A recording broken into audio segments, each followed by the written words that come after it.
Here we are. I'm Kyle O'Reilly. And I'm Steve Pipe. And this is the Here We Are show powered by CSN. For our first show of 2025, we have got the absolute pleasure and privilege of being joined by the WBC NZ Pro Super Middleweight Champion and the WKBF World Champion and all-round absolute sickhead, Titus Proctor. What's up, guys? Thanks for having me. Titus, thank you very much for joining us for our first show of 2025. You're going to have a pretty epic year by the sounds of it, but before we get into all of that, I want to talk to you about your 2024 because it was filled with just title after title, win after win, success after success. A couple of those highlights being you winning the WBC Pro Super Middleweight title and then the WKBF World title. Talk us through your 2024 and what some of the highlights were for you. 2024, damn, that was a big year for me. Yeah, man. I had a lot of highlights here, a lot of big achievements. For me personally, like, I reckon the WBC and the WKBF World title were my highlights of that year. Yeah. Because that's kind of, like, that kind of just gives me, like, just a crazy feeling, that I actually just done that. It's like the cherry on top of like everything that you've worked towards. Yeah. Did you see, like with them, like the WBC was an NZ title, like pro title, and WKBF obviously a pro title as well, but you were against an Australian opponent. Did you see any difference in the levels of opponents from going from a national scene to an international world scene? Not really. I guess like they were both good. Like they were both good opponents. Yeah. Diego, like he's an amazing fighter. He's phenomenal. And so is Corey Crittenden. They're both experienced, but I think it's kind of like it's the style, different styles. Like Corey was like tall, lanky, and he done unorthodox things. So yeah. Diego more sort of aggressive. Diego's like coming for. He's built like a brick shit house. Yeah, he's good, bro. He's tough. I was quite, in all honesty, I mean, we commentated that WBC fight at Scott Tweedy's Muay Thai Royale. I was quite, not worried for you, but for me, the Diego fight was potentially your toughest, like on paper, or in sort of retrospect. How did you prepare for that? How did you go into that fight against such a sort of accomplished and tough opponent? Yeah, that fight camp, bro, I was locked in. I was training so hard. I kind of already had like a vision in my head how the fight would go, and like I was kind of training to like make that happen. So yeah, the fight camp was good, bro. I had a good camp, but I was training my hardest for it because I knew he was gonna be a tough, hard opponent. Of course, I wasn't gonna underestimate him and not train any as hard as I would. So yeah, I was heavily prepared for that fight. I think you trained so hard that I remember after the fight, you're like, man, I wish it was a 4-man tonight. I could have fought like a couple more times. Like that, bro. That was like me probably like peaking performance. Yeah. I was just ready. I was just hungry. I wanted the bout so bad. Like, I was visualizing it. Like I just wanted it so bad. You made it look easy, to be honest, and we've never seen. I think you and I both commented on that. Was that potentially your toughest fight, but you made it look like it was just another day in the office. Yeah. And that's what you tend to do, and that's what I think is getting you this massive sort of backing, and the amount of fans that you're starting to garner now is that you just make it look easy. You make it look like you've rolled out of bed, got in the ring. Yeah, do you know what I mean? Yeah. It's not as easy as it seems, though. There's a lot of work that goes into preparation. Yeah, making it look that easy is actually hard work. Yeah, like I spend every single night in the gym every morning. Like I train so hard, bro. So that's just like, that's just what comes from that. It's quite interesting. Sorry, Carl. It's quite interesting because like the Corey fight, I feel like more people were kind of overlooking him as an opponent, as opposed to Diego. but then he actually turned out to be a bit more durable, a bit more of a, you know, awkward puzzle to solve, you know? Yeah. You have to really use your fight IQ to like systematically break him down, Yeah. rather than like Diego where you're able to kind of outgun him early on. Yeah. Then again, in that Corey fight, like leading up to the fight, I had like I wouldn't say a bad camp, but I had like a lot of personal things going on for me, and you know, I was a bit distracted, like my mind wasn't right. So the whole camp leading up to it was like, I just didn't really feel like as I normally do, like hungry, like oh I can't wait, like I was my mind was kind of somewhere else for that fight, but yeah, that wasn't my best performance, but it still got it done. It was still good. he still won the world title. You still stopped him. Like little mistakes, like I knew he was gonna do the spinning elbow, but I still got caught with it. Like I already knew he was gonna do it, but it's just like my mind wasn't right in it. So yeah, I need to tweak a little bit of things, and you know. Because we called that before the fight as well. That was one of his biggest things, was that spinning elbow, and I think we said like in the lead up when we were introducing you both to that fight, we were like, please Titus, keep an eye out for that spinning elbow. The first 20 seconds of the first round, bro, I got caught with it. And like, I was like, oh, your heart just I knew it was coming, bro. I 100% knew it was coming, but I still got hit with it, and that's what makes me like, Yeah. He spams it as well though, which makes it harder because it's not like he uses it once or twice. Yeah. He will use it 8-9 times per round. Yeah. And it's a good weapon, bro, especially for someone like me that likes to come forward and be in your face all the time in close range. You know, it's a good weapon to use. Yeah. Do you think with your sort of mindset going into that fight, and it kind of builds off what you were saying, do you get a bit, not necessarily complacent, but I think what you were saying about the fans or the watchers sort of underselling Crittenden, is that because they watch Titus fight and see him make it look so easy that when it comes to your next opponent, regardless of whether it's for a world title, they're like, oh, Titus is gonna fucking smash him easily. But does that sort of mindset from the fans potentially lead to you becoming a bit complacent and not going into it with your full heart? Not really. Hey, like I feel like that kind of gives me energy. Yeah, like I like the fans saying, "Yeah, Titus has got this. Titus, you know, he's gonna win by knockout, this and that." Because that makes me actually, okay, I actually have to do this now. Okay. The people think I'm gonna do it, so I have to. So I have to prove them right. Yeah. Okay. And that kind of drives me. The fans saying that. Bro, and I think that's something that separates you from other fighters. Because I know sometimes that pressure, it can actually like make people crack apart, and they're like, "Oh, it's just too much pressure on me." But you just saying that right now, that's why you are who you are, because that just makes you better, and it just makes you more hungry. You're like, okay, I have to step up now, you know? And it motivates you. That's a really cool trait, man. I like pressure. Pressure makes diamonds, bro. You know? And you're no longer the diamond in the dirt anymore. You're the like, full-blown shining as diamond. of like right now, there's like, I guess the fans kind of have like a certain standard of me, like, and I kind of have to live up to that if I want. You set the bar high. You know, yeah, exactly. So I feel like I do have to kind of like make highlight reels, go for the knockout, do these like amazing things, because that's what will make me go up and up. In fairness, you've kept the fans happy. You've fed the fans. So in 2024, I think it was 8 fights you had. Was it 8? Yeah, something like that. I think it was at like 8 fights, 8 wins in 2024. Ridiculous. Like probably the most active fighter in NZ at the moment.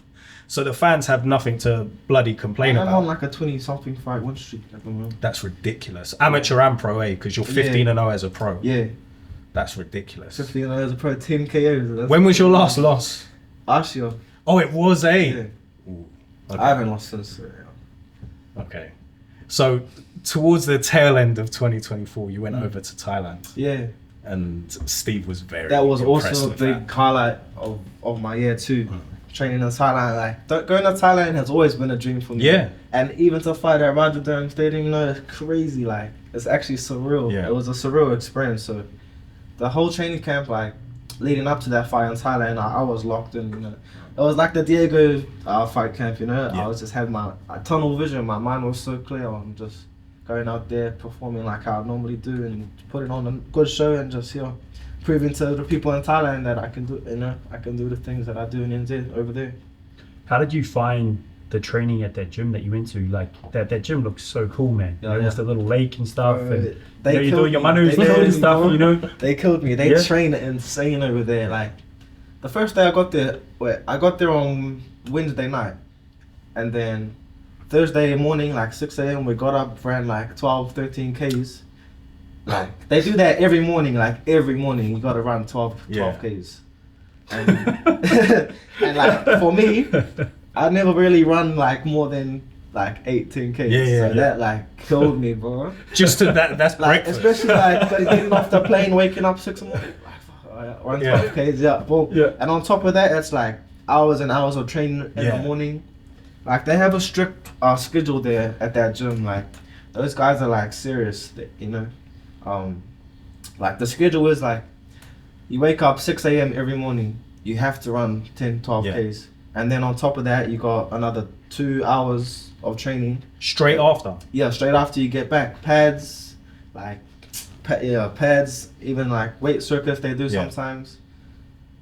But it's like, they have like, they go to sleep during the day from like 10:30 to 2.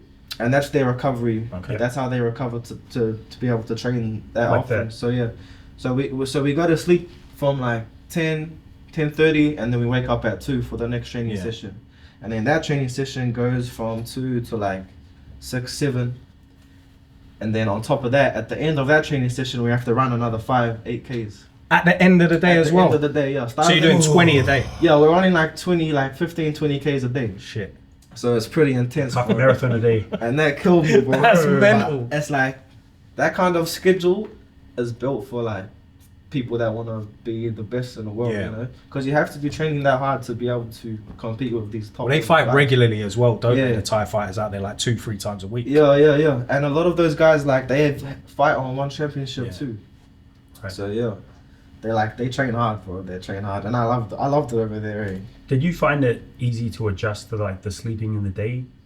Like, because you know when you first get there and you're used to like training your own schedule, then all of a sudden you're like, oh, we sleep now? Yeah. Like, did you find that at hard? first it was kind of hard. Like I didn't really like sleep. I kind of like, because I was so excited actually being there. Just lie there. I didn't want to go to sleep. I wanted to like walk around, like see the gym. I wanted to spend time outside, like, and then Go do a manu. Yeah, after do a manu. A couple days after that, then I realized, okay, I actually need to take this time to recover and rest, because I wasn't keeping up with the training schedule. Like I was so tired and I was in pain a lot. So I realized that recovery sleep during the day is actually very important for the training.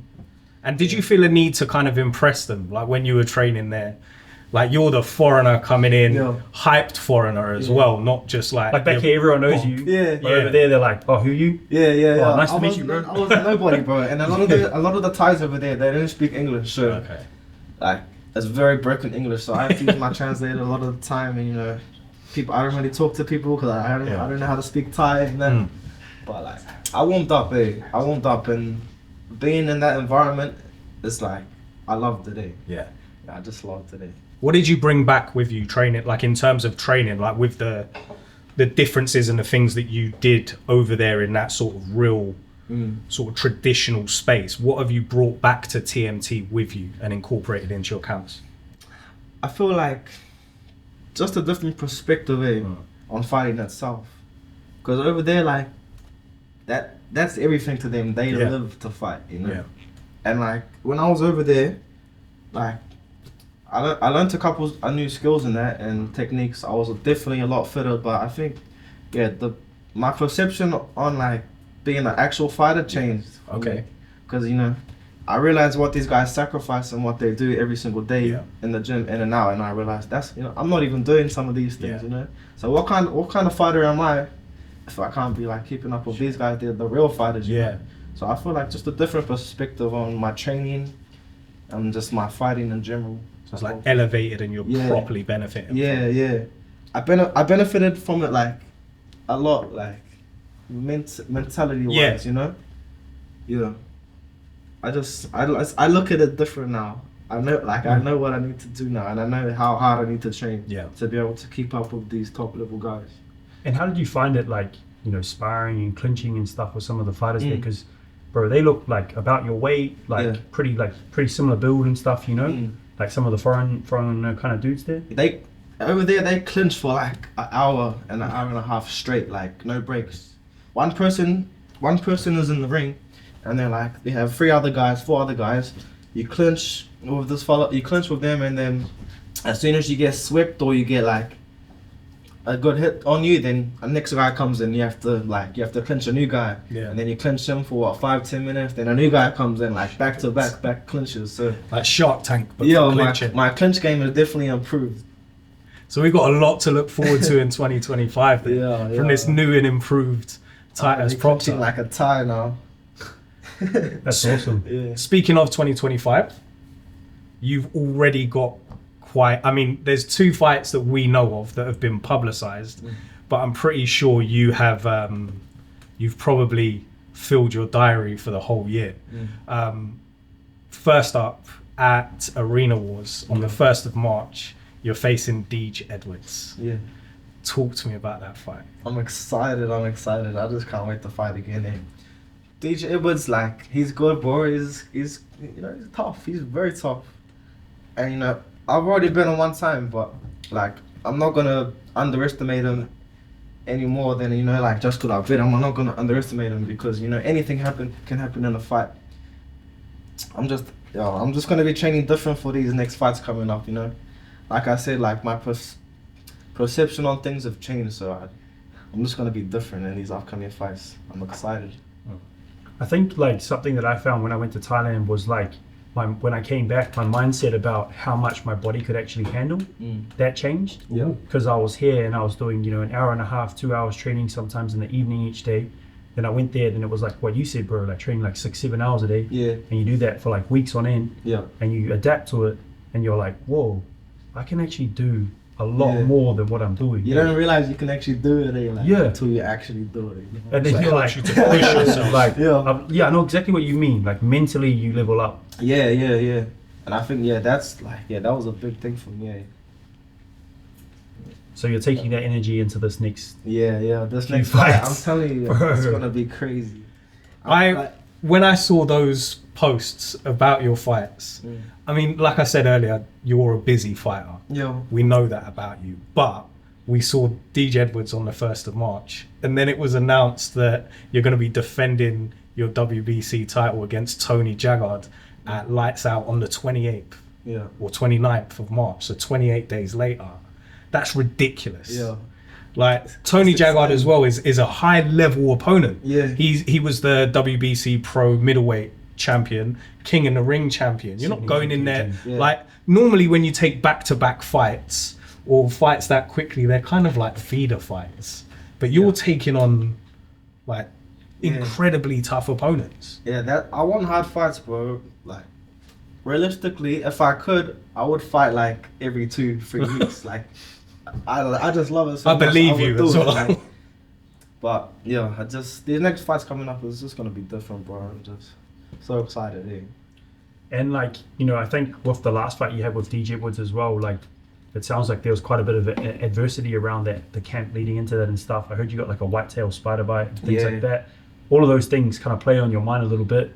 Obviously this time you got the ability to go into it fresh and in the right headspace at the time in Thailand. So bro, I'm so excited. You're gonna see a different Titus, bro. You're gonna see a different Titus. It's gonna be crazy.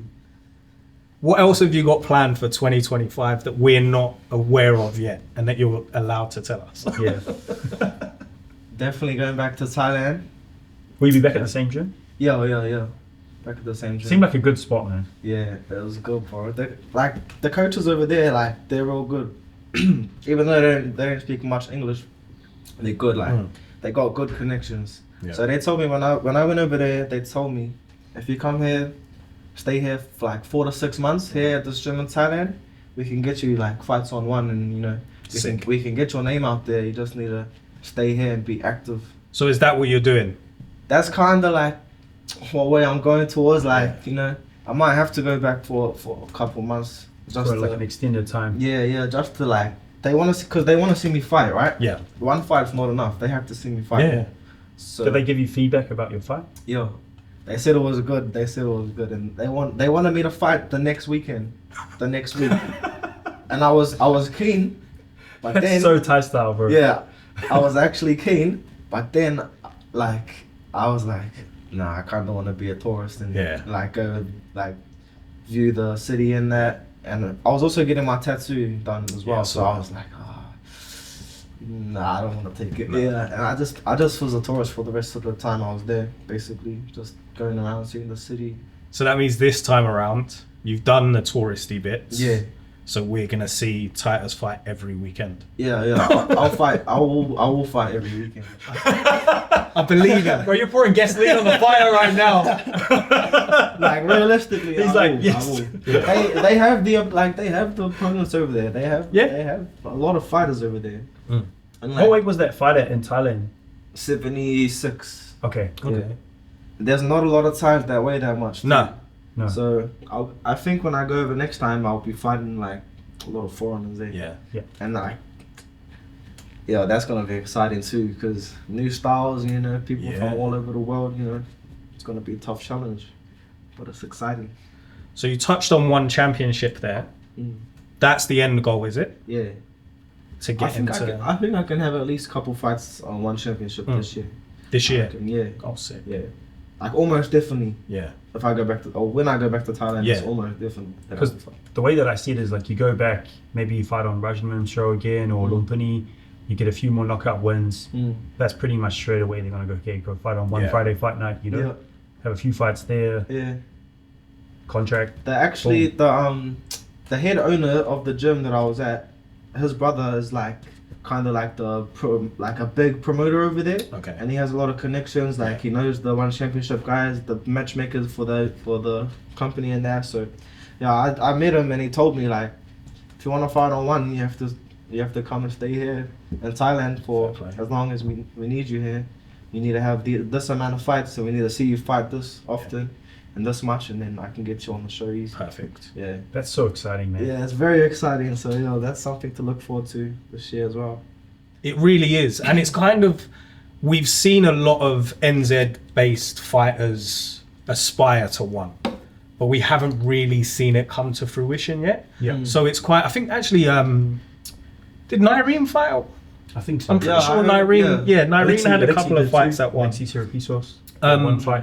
But of the current crop, we haven't seen as many so for as an example, Nikore Lee Kingi, he was a brilliant fighter, 3-time King of the Ring champion, outstanding, trains with some loser, does strength and conditioning, douchebag. Stop. But he always said that he aspired to fight. We're definitely going spearfishing now. Aaron better not be watching. It's coming. But there were a few from his crop. Yeah. And his, not necessarily generation, but from his crowd that all wanted to go through to one, but for one reason or another, we haven't seen it sort of transpire. So it's quite exciting to see that you've got a clear path to that goal, and that we're going to see one of our homegrown talents make that step. Yeah, it's very exciting. It's I've worked so hard to get to where I am now, and it's good to finally see things paying off, and I see a big opportunity.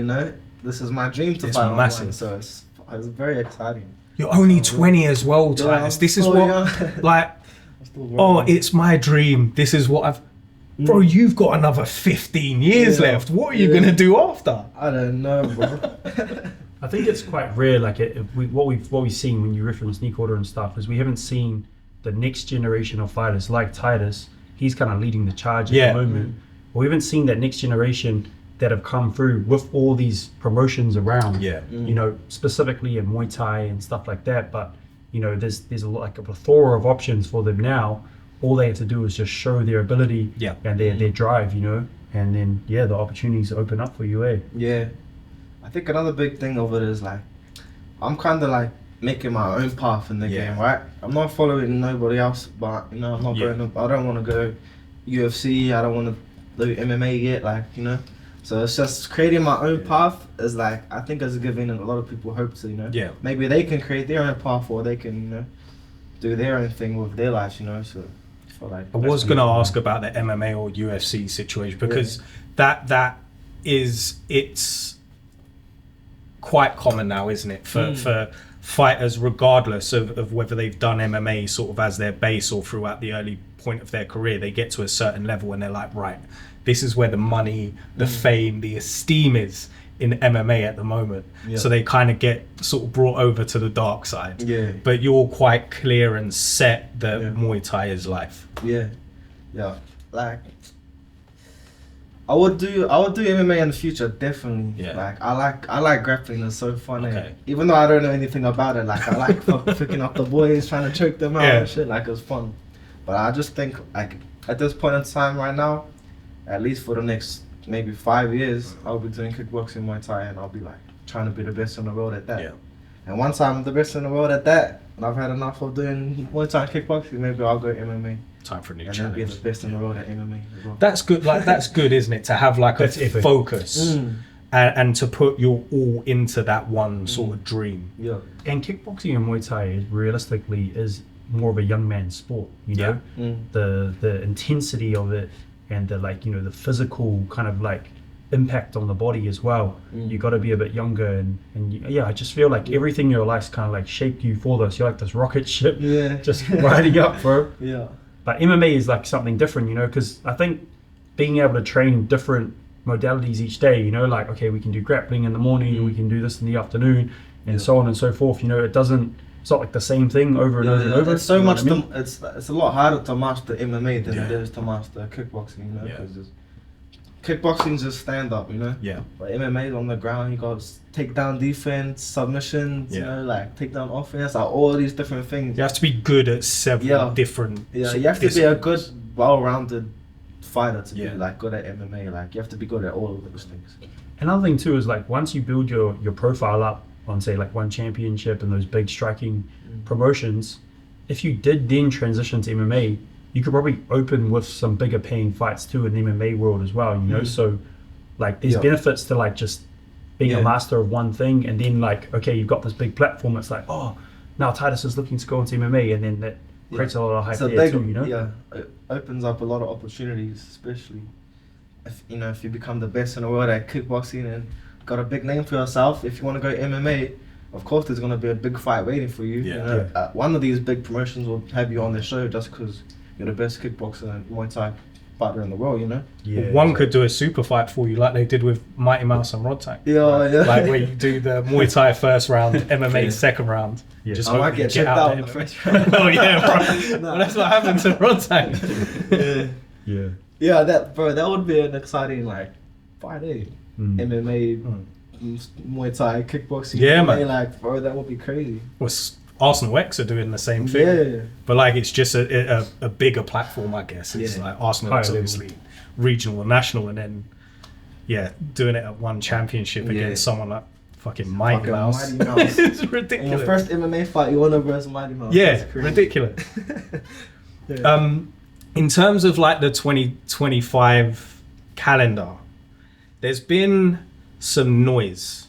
There's been a few people in 2024 that have been calling out the big dog, that have been wanting in on a bit of this this popularity that you have at the moment, and two of the, I guess, the loudest barks that we've heard in 2024 have been from John Anderson and Arshia Abadi. Now, John Anderson will be in the 8-man at King in the Ring with your boy Picquiao. How do you feel about that? This is because John's called you out a couple of times, and in fairness, people kind of overlook him a little bit. But in fairness, he's a fucking good fighter, and he's called you out after quite impressive victories. What goes through your mind first of all when you're watching an event and John Anderson's like, right, I want Titus Proctor next? I think he's biting off a bit more than he can chew away. For me personally, I think he's a bit delusional. Like, he talks a lot of shit, bro. Let's be real, he does talk a lot of shit, but it's like he had an opportunity to fight me. On the TMT show. Right. He turned it down. He made an excuse. I couldn't fight. Okay. So it's like, why would you call me out if you're not ready to fight me, you know, Yeah. whenever. So I think he's silly, bro, and I don't like him personally. I don't like him. Okay. So if that fight does end up happening, Yeah, it's gonna be like some actual bad blood there, and yeah. we can look. Like honestly, like if I see him outside, like I'll probably slap him in the face, but like. Yo, I don't like him, bro. And fuck, he's even in my DMs talking all that shit. Like, I'll fucking knock you out, this and that. Like, Shit. shut up, bro. Oh, You're yeah. fucking It's a bit loser. too far. Yeah, like. If you want to fight me, like. I feel like when he gets a bee in his bonnet, he's like with Tony Jaguar too. Like, Yeah. he just kind of gets a bit obsessive about it, you know? Like, you can't be talking that much shit and then like you get finished from Tony Jagger and you talk more shit and it's like, bro, it's just silly, eh? And he did like. If he wants to fight me so bad, like, why does he not, like, you know, why is it not haven't he happened fought yet? you? Yeah. Yeah. Like, my coach has been in touch with his coach as well, and it's like, even his coach reckons like he's not ready, bro. He can't, like, he's not ready to fight me. Okay. So it's like, just stop talking about me, bro. If you know, get a couple more, like, I don't like him, bro. I don't like him, bro. That's okay. We get it. Yeah. Like, I feel like if I do fight him, like, I think I'll walk through him, bro. He doesn't really have anything like special, bro. You know, there's nothing that stands out about him that I'll be like, oh shit, yeah, I gotta watch out for this, that. Like, his Muay Thai is alright, but it's nothing like.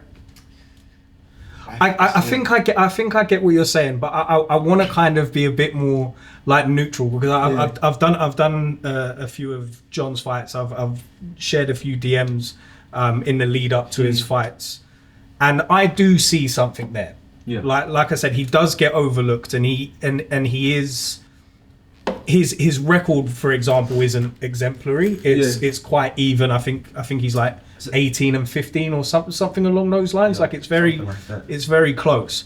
But sometimes those are the kind of fighters that you do need to be careful of. Ones where you don't think that they have anything specific to offer. But we've seen him at was it Lights Out? No, it wasn't Lights Out. What was it? What's wrong with Lights Out? When he where he knocked out Alex Richins. kicked him in the head, eh? Yeah, like so he can do it. Like quick we know that he's got that in his arsenal. I think Alex was just chilling a little bit too much. Why like? Alex is I don't buzzing out. understand his vibes either. Done. Oh, Alex is. Why would you turn around and then like look back? That's and just not, how- and not expect yeah, anything to yeah. be. You know, what are you doing, bro? That's just how he fights, man. We've done a few of his fights, and That day, it's quite his funny. sixth sense didn't work out for him. No, Like not at sometimes it works. Yeah, Don't get me yeah. wrong. Sometimes Yeah. it works, but other times you like. You Yeah. gotta be more switched on to that. You Yeah, can't be yeah. turning around mid-fire and then look back and just think it's gonna be all good. Yeah. Like, Yeah. your opponent is gonna jump on you. As soon as especially you like sit- John's an aggressive fighter Exactly, as well. yeah. Especially in the first round too. Yeah, That's yeah. when people are sharpest, freshest. Exactly, you know, they got the most cardio in the first round, so it's Yeah. like, don't be doing those silly things. I think it would be good to, I mean, it would be good for John if he does get that opportunity, he can Yeah. step up to the plate and have a crack at you. But I mean, the King in the Ring is a big opportunity Massive. for him, like, right, yeah, true. you know, it's like, he told me he's gonna knock Pacquiao out in the first round. And I thought, bro, like, that's delusional thinking, because that's just silly, bro. I think Pacquiao will smash him, bro. That's a pretty challenging fight. Pacquiao's a hard fight. And for there's anyone. and there's a lot of good fighters in that. Like, Yeah. just released Daniel Rwanga. Yeah, he's good, bro. Yeah, Bro, he's good. I ridiculous. like He was him. in the I like final him. against Yeah. Michael Isaac, wasn't he?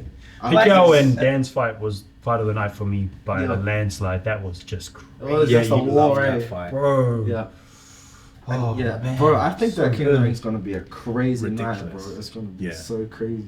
It kind of gives me the vibes of when Alejandro Nicora, Oh, Lucas McAdam, yeah, Alex yeah. Sorensen. Like it's got that kind of feel about it. Yeah. Like It that could big- be like one of the best King of the Ringers Yeah. coming up, bro. I'm excited to see who the other four in the 8-man is, eh? Yeah, Yeah. me too.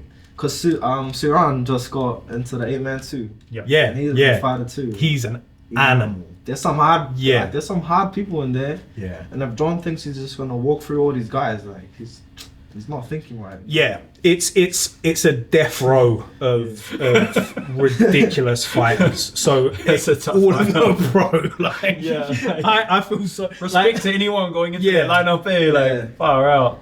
Like he's got a big night ahead of him, bro. So you should worry about that. Worry about that first. He should have his main focus on that and not Yeah. him, you know? Fair enough. And then there's another chap that's called you out a few times, and I think I saw some back and forth on social media. I can't remember. Arshia Baddy. You mentioned him earlier. He's your last loss. It was Baby Titus. It was as an amateur. Yeah. But he's called you out a few times Yeah. as well. And I'm pretty like I said, I'm pretty sure I've seen some back and forth. Yeah, it's been Is that rematch gonna happen, man? like, hopefully, you know? Okay. I've been chasing that fight for a long time, bro. Yeah. We've had like 3 incidences where we could have fought, but King of the ring almost. it's never happened, bro. Like, I was gonna fight him on the TMT show when I fought Prempe, Oh yeah. but that fight didn't end up happening. I was gonna fight him a bit before that too on a different show, didn't end up happening. So like, I like him. I like Arshia. Like, I Yeah. don't have anything against him just because he beat me, you know. Yeah. It was a fair fight, but it's like, I'm not gonna chase a fight that someone doesn't want, you know. Okay. I've reached out. Okay, let's fight on this show. Yeah. You know, if you can't like commit to a show and fight me, like don't like try to want to fight me, you know. That's like, yeah, I don't want to keep chasing a fight if it's not there, you know. If the person doesn't want to fight, I'll move on, like, you know. Because that's a huge fight. Yeah. He's obviously 2-time King in the Ring champion. You're King in the Ring champion. Yeah. He's been in there with some of the best, and at one point, he was touted as being the next. He was basically you. Yeah. 3 years ago, weren't Yeah. it? Like he was the Titus Proctor of his generation. So seeing that fight where you're both pro, where you've sort of progressed as a fighter, and seeing him maybe sort of coming into it not as the favorite this time potentially, Yeah. or not as the king of the hill, Yeah. would be an amazing story. I think if we do fight, it will be an amazing fight, bro, and I think it will bring a lot of attention. Massive. To whatever show it's on. It will be a massive fight. But yeah, I'm not gonna chase the fight if he doesn't want it. If he wants to fight, of course, I'll fight anytime, any show, anywhere. Like, we can do it. But yeah, I think what a lot of fighters have to understand is that you're not actually going to be around on New Zealand shores forever. Yeah. You know, the rate you're going, you're going to be on these big international promotions, yeah, and having like small local fights is just not going to, you know, not be of gonna- interest to you yeah, anymore. yeah, You know, you'll exactly. be so far beyond that it won't even really like make sense. You know, Yeah. because you'll have so much at stake when you're fighting these big international fighters. You know, to come back down to like New Zealand level, it's not going to be really worth it for you. So the timeline for people to actually fight you is actually running out. yeah, it has to be soon, bro. Because yeah, like you said, I'm not gonna be fighting on these shows in NZ anymore. Like, You said I this got year bigger maybe. Like, goals, bro. yeah. You know? Yeah. I could, you know, potentially get a contract for one championship this year. You know, it's like, if people want to fight me, they have to do it like. They can't be, I will fight next year. Oh, I don't really want to fight on that show. Like, you have to fight me. If you want to fight me, you got to do it Yeah. now, because this is your only chance, really. Like, I won't be here for much longer. In terms of call outs, so we've had like the 2 biggest call outs for you. Is there what's the fight that you're after? Like, is there anyone maybe before you go off to Thailand or go off to One, or before maybe you go over to Australia, is there anyone in New Zealand that you look at and go, yeah, I want that fight? Don Anderson. Oh, okay. No. There's no one in particular. Eh? Yeah. I'm calling you out. Just Didn't have to think about that one. Nah, not him. But there's not really anyone in particular. Eh? Like, I'm happy to fight anybody, really. But I guess the Arshia fight would, like, before I leave and go to the big Yeah. promotions, of course that will be a fight get that I that would done. want. Yeah. And from a martial artist perspective, like just an enjoyer of the sport, that would be like a technical masterclass to just yeah. witness and Yeah. behold, because both you guys have got such beautiful styles. Yeah. Like yeah. it would just be like such an epic fight to watch. Yeah. I think it'll be a massive fight if it happens. Yeah. That's one for the fans. Like that's not it. The Like, Like, one for the purists. history book. yeah, Yeah, like bro. completely. Yeah. That's right. Because, you know, I have to get my win back, you know. Yeah. What about in One?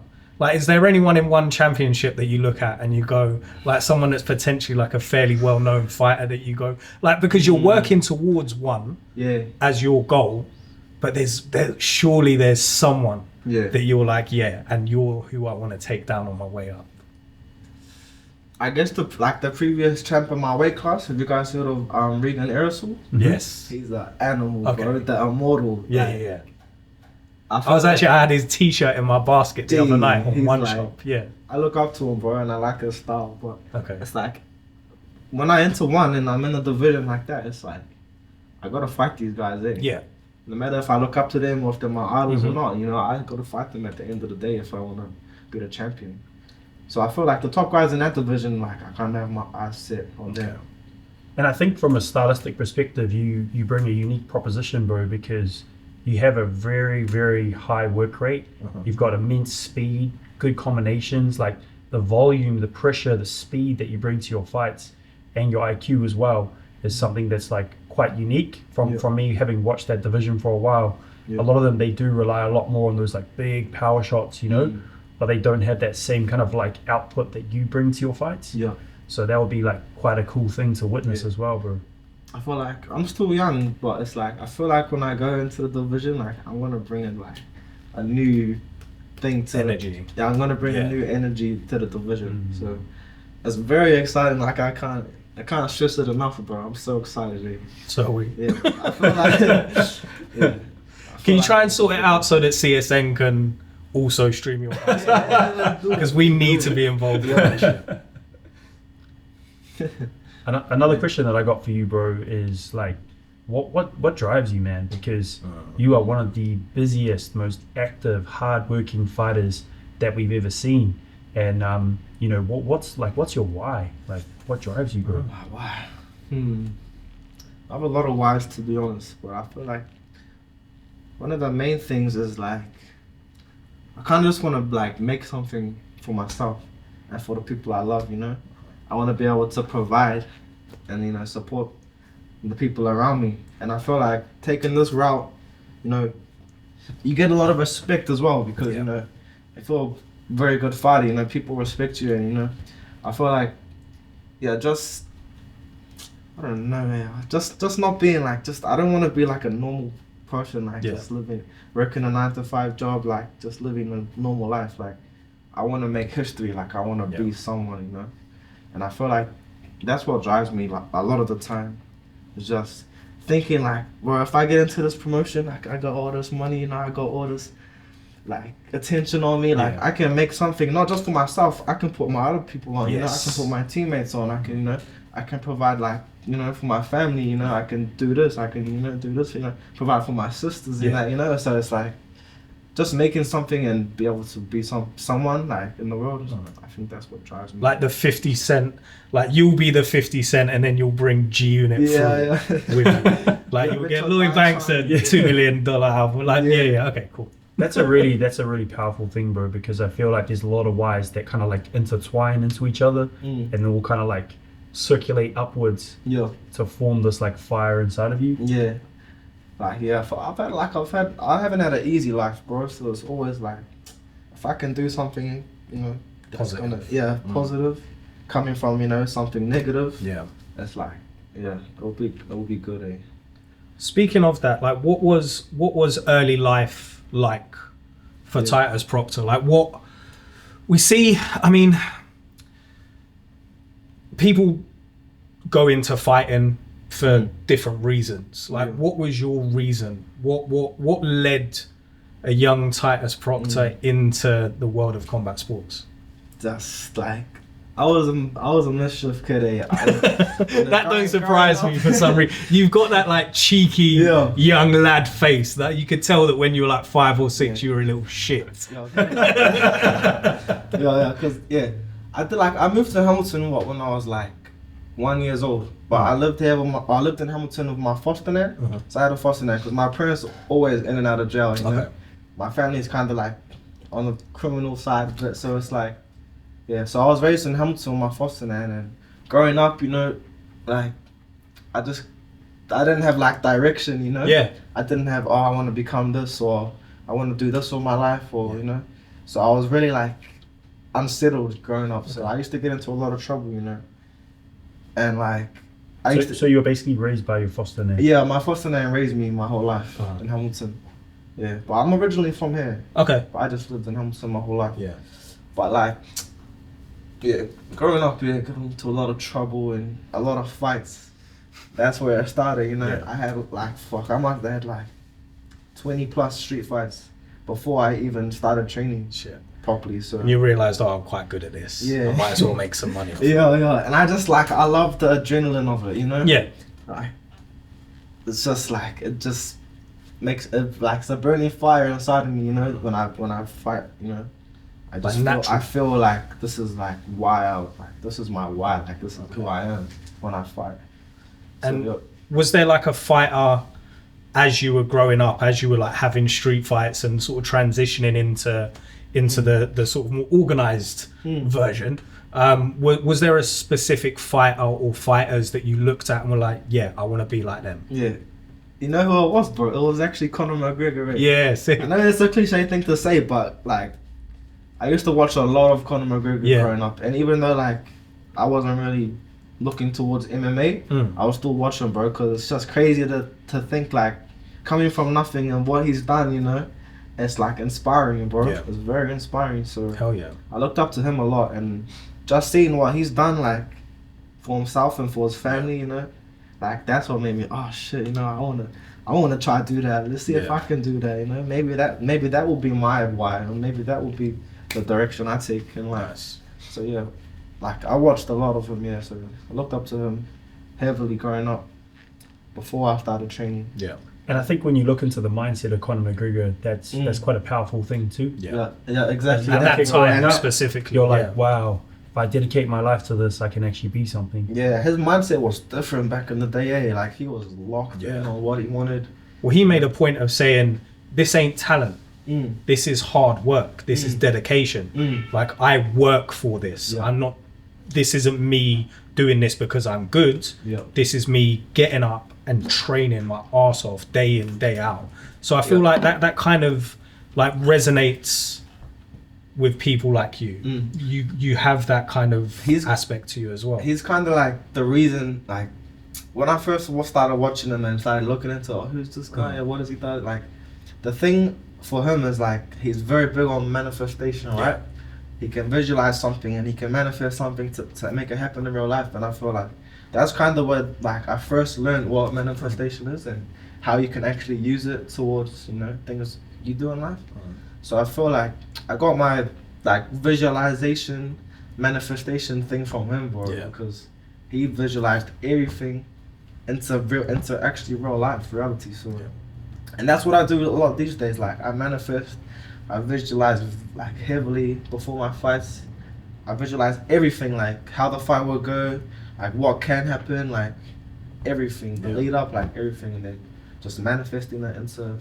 And I feel a lot of times before fights and interviews, you'll say this line, you'll go, tune in to see a devastating highlight reel finish. And it's like, the man's manifesting. It's kind of like speaking, you gotta speak it into existence, you know. If you don't have the confidence within yourself, you know, you're in the wrong sport, bro. Because that's what Conor did with the Mystic Mac stuff. Eh? Yeah, he used to say he used to call the exact round and the way he was gonna do it, and that's what you've been doing as well. And even the Jose Aldo fight, bro, he was in the backstage doing that exact same move. Ridiculous, bro. It's like it's real. Manifestation is real.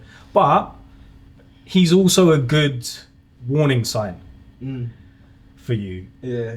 Don't follow in his footsteps. Yeah. We've seen for the past sort of 5 years at least him just fucking plummet. Yeah. Just think drugs, alcohol, women. I think the money, bro. Mental, the exactly. money fucking takes over, bro. You know.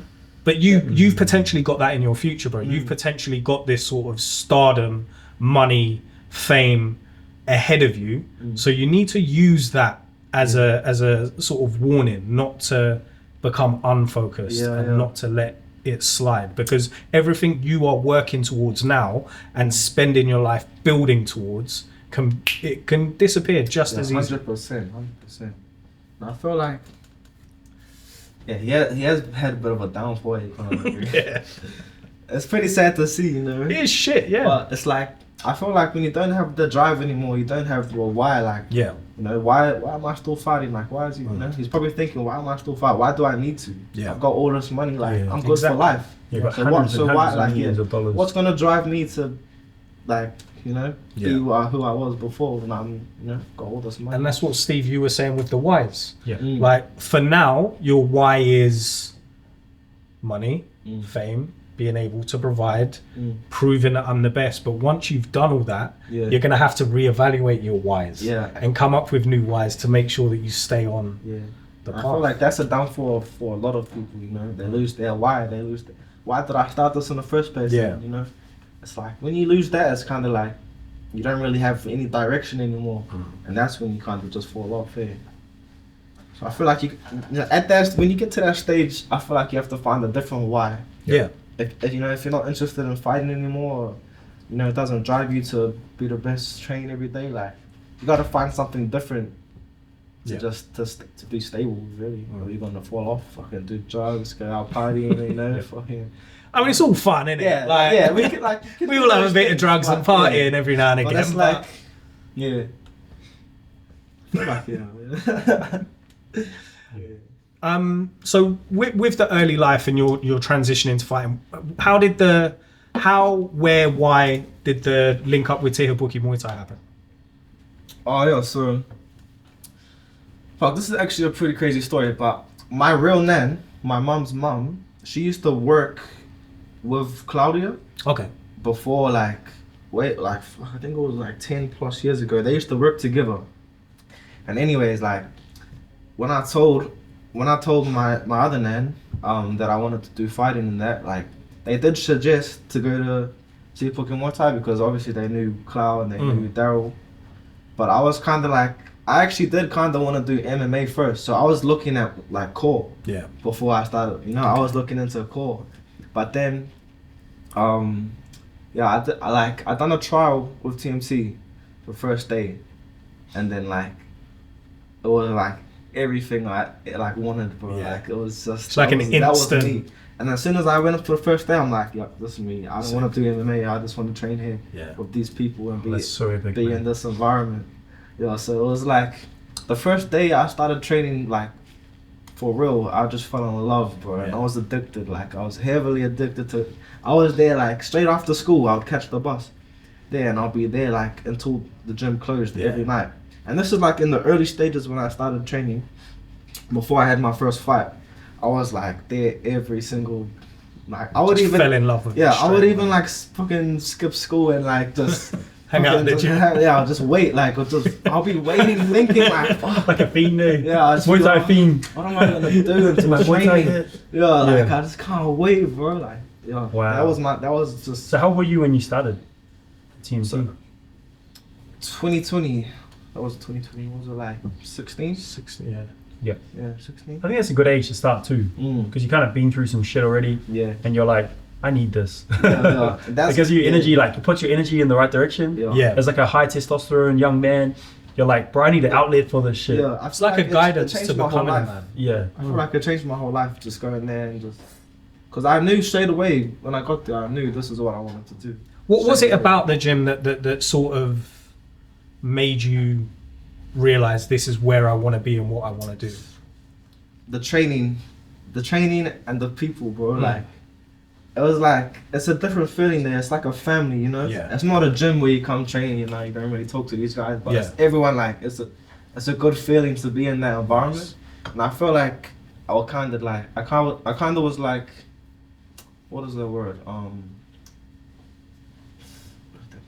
Like, I just felt like wanted, or not wanted, but like, That's where you belong. yeah, well, I felt like this is where I belong. Yeah. This is where that's what I felt. Yeah, so I just fell in love with that feeling and just the training, everything. And because I like outdoor activities, you know, I'm an active person, so putting my time and energy into training, like I was fully focused on this. Yeah, I just knew it was what I wanted to do. Do you feel like it changed you as a person, like the training and stuff like that? Yeah, 100%. 100%. Before I was training, I was fat, bro. No lie, I was actually like. So there's hope for me. Like I was fat, unfit, like. I must have been like 90 kgs, like chubby. Shit, that's the same as me. Yeah, chubby. Yeah. So. Have you got any photos of you fat? Can you send them to the boys? I can JJ, find if some. we send I a can find some. fat Titus picture. I may have already found something. I was doing some background research just before. Yeah, nah, I could definitely find some. But JJ, bring up a fat photo of Titus right now. it's actually a video of me, like, it must have been like a couple months of into training. Yeah. And I'm on the bag, like, I thought I was so cool on the bag. Yeah. I thought I was doing all these fucking like combos and that. But watching the back, like I watched the back for a couple months ago, and I was like, fuck, I was so shit. But I thought I was the man. Like, Yeah. I thought I was the big guy. That's good that it gave you like the confidence to do it. Fuck yeah, I just love it. And so you were talking about your teammates as well. Yeah. TMT is becoming like one of, I mean, it's all, they've always had good fighters. You've always had like one sort of shining star at least from the gym, but it seems that at the moment there's so many. Yeah. We've got you, obviously, Picquiao, who we mentioned earlier, fighting at King in the Ring in the 8-man. We've got his sister Bubba, who I can't remember the event that her last fight was. It wasn't. Was it Arsenal? No, it was the TMT show. It was the It was the TMT. Yeah, it was the TMT. Yeah. She was phenomenal. Yeah. And we've done a couple of her fights prior to that. I think she had one at Art of War. Her fight at the TMT show was like a completely different person, like a new fighter. She was brilliant. And then we've got I butcher names that aren't like John Smith. So correct me and forgive me. Yeah. Karai Tiana. Yes. Like, did I get it? Yeah. Okay. But phenomenal as well. Like, and Alejandro Tellez, brilliant fighter. Like, you've got a stable there of some strong up and comers that could potentially sort of take over the game. Yeah. I feel like there's a lot of potential in the gym. You know, there's a lot of like people see training hard and they just want to train just as hard and they want to. You know. And so like I feel like what separates us as a gym is like our chemistry between each other. You know, we're not just training partners. Like we're all good friends. You know, we all like are heavily involved in each other's lives. You like, hang out outside of the gym. Yeah. So it's like it's a good chemistry, and I feel like that's what separates a lot of gyms apart. Like most gyms, they just come to train like really have a kind of bond with training partners, but it's important to have like a good strong bond and a good friendship with your training partners, because these are the people that you're with every day. You know, these are the people that potentially like can drive and help you become what you want to become. So I feel like there's a lot of potential in the gym. All the boys got mad potential. Everyone. I feel like you guys have quite a strong like brotherhood there. Yeah. And it is like Daryl and Claudia are like they're like the mom a mum and dad. They are, right? Everyone looks at them like the mom and dad. So it's, so like it's not a gym to me. Like it's a family. Like what I said before. Home away from home. Yeah, I don't see them as like my coach and my like they're family to me. So that's it's a big difference between that. So it must feel good that Alejandro has returned. Yeah, I'm happy to have him back. We had LA left, came to Auckland, tried something different. Yeah. But now he's back. He's back home. He's back in the mix with his family again. Yeah. What do you reckon we're going to see from LA in 2025? Some devastating knockouts. Bro. He's elite, bro. He's a I'm happy to have him back, bro. And, have him back inspiring and training and that. He's a good vibe, bro. And he honestly pushes me too. Some days I don't feel like running. Yeah. But he tells me, bro, fuck, let's go for a run. You have to run, like, come on, let's do it. Sick. And I'm like, okay, let's go run. If you don't have people like that in your gym, you're probably at the wrong gym. Yeah. For me. So it's like, there's only so long you can lead the charge yourself, right? When you need some other people to pick you up sometimes, right? Sometimes, some days you feel tired, Honestly, some days I don't even feel like training, but, you have to do it anyways. And these people that I'm with, like, in the gym, like, they give me shit, bro. And, like, if I don't come to training, they go, fuck, you've seen training before. Like, what are you doing? Why are you, And those people, they drive me, Some days I don't feel like training or running, but the boys tell me, bro, you got to do it. You have to do this thing, I guess looking forward to seeing your friends and family, like, makes it less of a chore. Makes it less of, like, a training session, so to speak, and more of a, like, I'm going to hang out and spend time. It's kind of like with an my escape family. too, the gym. Fuck, if you had a long day, hard day maybe, you come into the gym, bro, you just forget all about Yeah. all of it, you know, and you just have a good time training with your good friend and that. Out of that crop that we mentioned at TMT at the minute, who do you think us as commentators, CSN as a platform, and the fans that watch, who should we be looking out for? Honestly, everybody in the gym. But if I can name, I'm gonna name a couple that you guys need to be looking out for. So, not in any particular order. My brother Keanu, of course, like he's up and coming picks. Karatiana, Baba, you know, Ali Powesi, Ale. Like, That's a team. there's a lot of us, bro, and honestly, like we're all sharp and we're all hungry and we all know what we want. And I feel like we're all just gonna keep pushing until we get, you know, to where we want to be. Puesi's got a brother. There's Ali and Hamza, isn't it? Yeah, Hamza as well. Yes, Hamza. Keanu had a good win too. He came back, he got dropped. And he came back, got that knee. That was crazy. That was really good from him, man. That And was a very impressive performance. Yeah, Keanu's my training partner, bro. Like, I've been training with him ever since I started at TMT. He was the first person that I was training with, like, when I first started. Because we kind of started around the same time.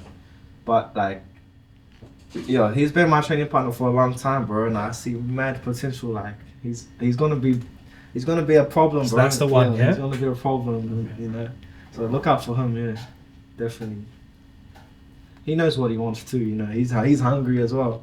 Everyone's hungry. All the boys are hungry. Yeah. So it's good energy to be around. I always see in all the videos like you and Keanu like partnered up together, like holding pads for each other and stuff. Yeah. And I'm like, damn, man, that's hard work on Keanu. That's why he's so tough, bro, because he has to hold pads for He's you. the only one that can really hold pads properly for me, bro. Wow, that's saying A something. lot of people don't want to hold for me because I fucking kick too hard. Yeah. But he takes it like a champ. Yeah. I think he's used to it. I've been kicking him with pads for like fucking 4 His years. bones are like 5 concrete years. now. That's bro. Yeah. Conditioned. Yeah, he's block super kicks. conditioned. Don't kick his arms out. Yeah. Hurt your leg. You take care of yourself. Yeah. Kicking Keanu's.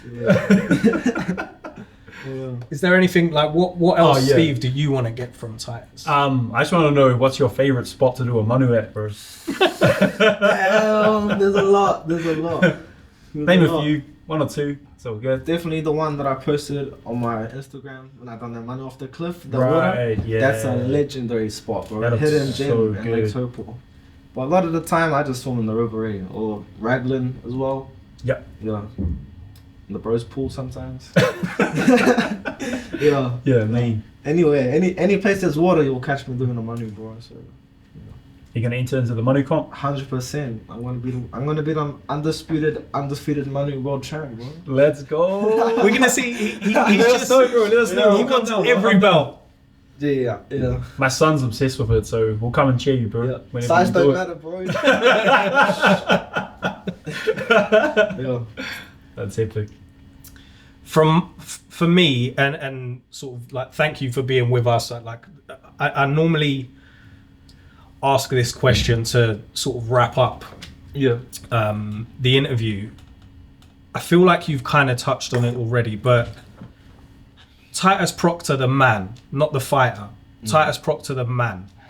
When it's all said and done, when the big bright lights have started to fade, people's memories have started to move on, how do you want to be remembered? Best in the world. Honestly, the best in the world. Yeah, I just want to make history. I feel like the path I'm on right now is a good path to be on, and yeah, I just want to be remembered for being the best and a good person too, because I am a good person as well. But yeah, being the best in the world, that would be a crazy achievement, and I feel like that. Yeah, that's just history. Once I become that, it's just history. Can't forget that. You know? Yeah. Nice.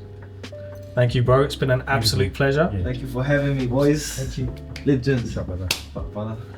Oh.